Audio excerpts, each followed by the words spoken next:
Salut à tous et bienvenue sur la Booksphère. Donc je vous retrouve aujourd'hui avec une luminosité pas terrible pour vous présenter mes dernières réceptions de Funko Pop.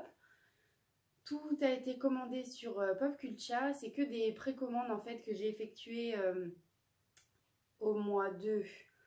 je crois que c'est août, septembre et octobre et j'ai tout reçu en fait au compte-gouttes au fur et à mesure des sorties. Donc j'en ai commandé 1, 2, 3, 4, 5... j'en ai commandé 10. En fait, je les ai reçus à partir du mois de décembre, puisqu'il y en a certaines qui sont sorties fin novembre, début décembre. Et là, la toute dernière que j'ai reçue, on est au mois de février. Et je l'ai reçue il y a peut-être 1 ou 2 semaines, pas plus. Donc je vais commencer. On a du Harry Potter, du Animaux Fantastiques et du Riverdale. Donc j'en ai 5 Harry Potter, 4 Animaux Fantastiques et 1 de Riverdale que je vais vous montrer en premier. Donc il s'agit de Kevin Keller. Donc il faut savoir que sur Popcultcha, je ne commande que des exclusivités. Parce que toutes celles qu'on peut trouver comme ça à Micromania ou sur Amazon, on peut les avoir un peu moins chères que sur Popcultcha, puisque il faut payer les frais de port Australie-France sur Popcultcha et il y a aussi des risques de douane. Donc je ne prends que les exclusivités sur Popcultcha. Comme ça, je peux me payer on va dire les communes sur Amazon à une dizaine d'euros ou encore chez Micromania pour une quinzaine d'euros. Bref, je vous montre maintenant Kevin Keller. Donc c'est un personnage secondaire de la série Riverdale. Il y a un super reflet. Ah voilà, mieux. Kevin comme ci, voilà. Et là c'est la nouvelle vague des Pop Riverdale. Donc moi pour l'instant j'ai commandé que Kevin parce qu'en fait c'est une exclusivité du magasin américain Hot Topic. Et pour l'instant j'ai pas commandé les communes de Riverdale, faute de budget, comme je me concentre sur les exclusivités et qu'on va dire je me fais offrir par ma famille les communes, que ce soit Harry Potter, Animaux Fantastiques ou d'autres séries, donc pour Noël, mes anniversaires, etc. Bref, je passe maintenant au pop des Animaux Fantastiques. Donc celle que j'ai reçue le plus récemment, c'est celle-ci, qui est un peu poussiéreuse d'ailleurs. Voilà.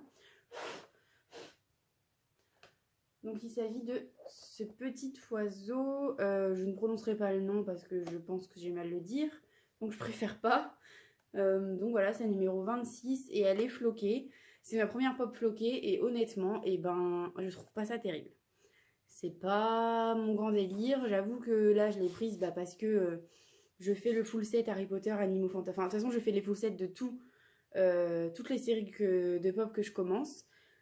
Mais là, c'est pas... ça casse pas 3 pattes à un canard, quoi. Là, vous avez la première série qui est sortie des Animaux Fantastiques avec Tina, Queenie, etc. Donc du coup, j'ai reçu celle-ci en Animaux Fantastiques et j'ai aussi reçu 2 exclusivités de Newt. Donc c'est celle-ci où il rentre dans la valise. Je sais pas si vous allez bien voir. Là peut-être un peu mieux.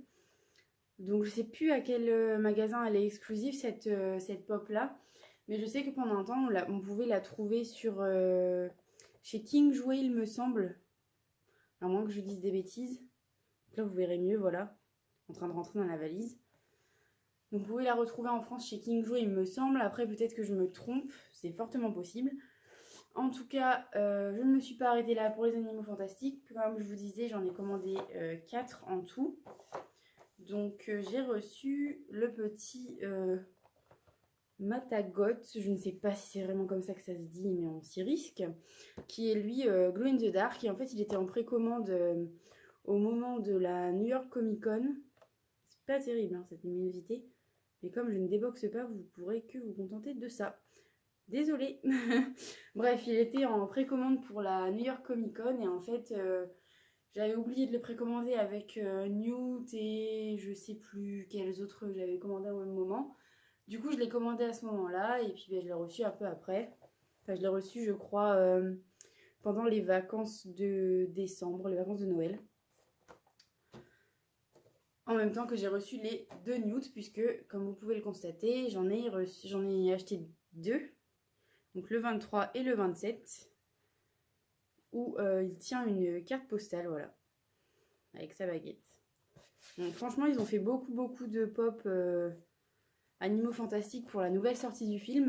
Bon, certaines sont très bien, il n'y a pas de souci, moi je valide. Genre les petits nifleurs, bon, ils en ont fait beaucoup, alors qu'on les voit que 5 minutes, même pas dans le film. Mais c'est vrai qu'ils ont fait aussi beaucoup de nudes différents avec une version de Chase de la numéro 14, etc. que j'avais pu me procurer. Je sais plus si je vous l'avais montré. Quoi qu'il en soit, j'ai trouvé qu'ils avaient fait beaucoup de nudes. C'est comme pour la saga Harry Potter, il y a énormément les trois personnages principaux, donc Harry, Ron et Hermione. Mais c'est vrai que je trouve personnellement que ça manque un peu de certains personnages secondaires dont on est tout autant attaché. Je pense par exemple à Nymphadora, je pense aussi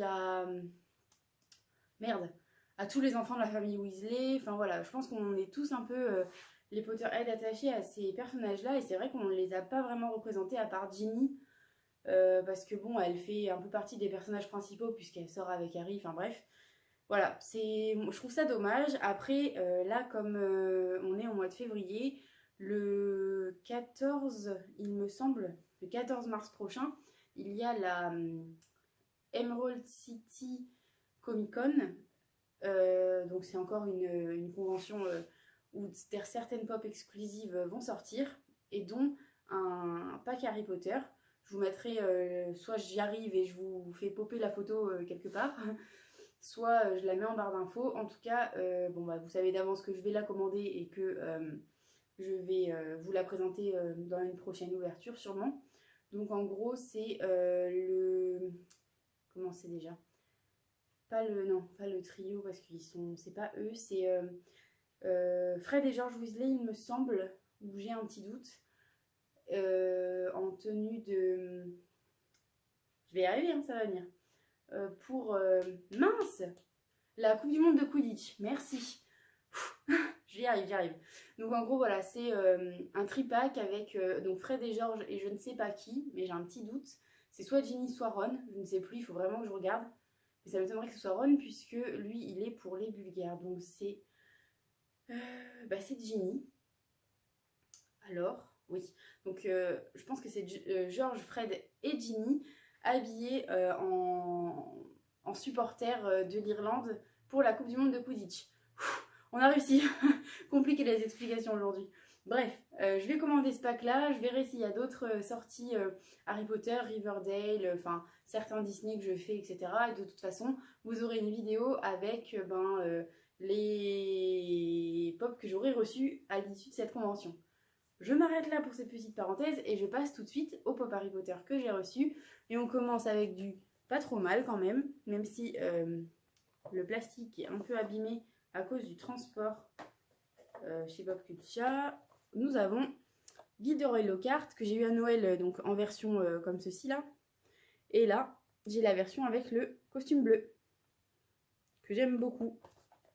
À choisir, je préfère cette version là. Je trouve beaucoup plus jolie que cette version là qui est assez fade au niveau des couleurs à mon goût personnel. Après, c'est les goûts et les couleurs, voilà, hein, chacun les siens. Bref, je la trouve vraiment très sympa, je suis bien contente de la voir. Et pareil, ça c'était une exclusivité, il me semble, d'une boutique américaine, mais je ne saurais encore pas vous dire de laquelle il s'agit. Ensuite, nous avions une sortie prévue de Seamus Finnegan, donc la numéro 65, que j'ai reçue en dernier, là récemment. Je vous disais, fin janvier, début février, donc j'ai reçu cette petite pop là, qui est vraiment trop chou. Franchement, avec les taches de suie un peu sur le visage, parce que bon, Seamus, sa particularité, c'est de faire exploser un peu tout. Je la trouve vraiment super bien faite, et donc c'est la numéro 65, je crois que je l'ai déjà dit. En attendant, ça a boosté un petit peu ma collection Harry Potter. Avec cette réception-là, ou même je crois avec la réception que j'ai eue pendant les vacances de Noël, j'ai dépassé enfin la barre des 100 pop. Donc je vous laisse un peu deviner combien j'en ai. J'en ai plus de 100, ça c'est sûr. Elles sont malheureusement pour l'instant toutes en carton puisque voilà, en termes de logement, je ne suis pas encore très stable puisque je suis encore étudiante. Mais j'espère bientôt avoir un chez moi pour pouvoir les exposer dans mes bibliothèques, etc. Bref, mais je ne les déboxe pas. La fille un peu maniaque. Bref, je passe à la numéro 66, donc Minerva McGonagall en version Animagus, donc en chat. Elle est mignonne, après c'est vrai que il manque peut-être certains détails. Et la peinture est pas géniale. Il manque 2-3 détails, mais c'est vrai que, bon, elle est quand même mignonne. Là, vous la verrez un petit peu mieux. Et donc voilà, c'est dans cette vague-là. Ensuite, encore une exclusive, comme je vous disais, que des exclusivités aujourd'hui. La numéro 72, donc il s'agit de Ron avec le Choix-Peau. Donc ça y est, maintenant on a toutes les pop du trio là, avec donc le Choix-Peau. On a eu Hermione en novembre dernier, bien sûr. En octobre dernier pour la New York Comic Con, on avait déjà Harry qui doit être la numéro 21 il me semble. Et là donc nous avons Ron enfin la numéro 72. Et la petite dernière pour la fin, il s'agit de la numéro 80. Et nous avons donc Hermione avec le chaudron. Donc là on peut voir un peu le chaudron. En fait elle est en train de préparer des potions. Enfin elle prépare du polynectar en fait, dans les toilettes des filles. Bon là on n'a pas le décor des toilettes des filles, mais je pense que ça peut être sympa à faire. Là on la voit un petit peu mieux en train de préparer avec un petit truc dans la main là et dans l'autre ici. Et le chaudron devant elle pour préparer le polynectar. Donc voilà, je suis vraiment super contente d'avoir reçu toutes ces pop. Ça fait un petit coup de boost dans la collection. Et j'avoue que maintenant j'ai encore plus hâte de compléter au fur et à mesure. Bon maintenant on va se calmer un petit peu sur les achats de pop. Je vous disais plutôt que mis à part la sortie de la Emerald City Comic Con, je n'achèterai sûrement pas d'autres pop avant mon anniversaire. Là où je sais que je vais en recevoir. Là, à l'heure où je vous parle, on est le 22 février. Je suis née au mois de juin, mais ma grand-mère va déjà me commander une exclusivité sur Pop Culture. Donc en gros, vous aurez sûrement un prochain update de pop avec donc mes réceptions de la Comic Con et un peu plus tard donc mes cadeaux d'anniversaire en termes de pop, etc. Donc voilà, j'espère que je vous retrouverai bientôt pour un bilan lecture ou quelque chose comme ça, parce que j'ai enfin un petit peu, petit à petit, repris à lire, parce que c'est vrai qu'avec mon mémoire, j'ai un peu tout mis de côté. Mais en tout cas, voilà, je vais bientôt revenir avec un bilan lecture, et j'espère que vous serez au rendez-vous. Je vous dis à bientôt sur la Booksphère. Ciao!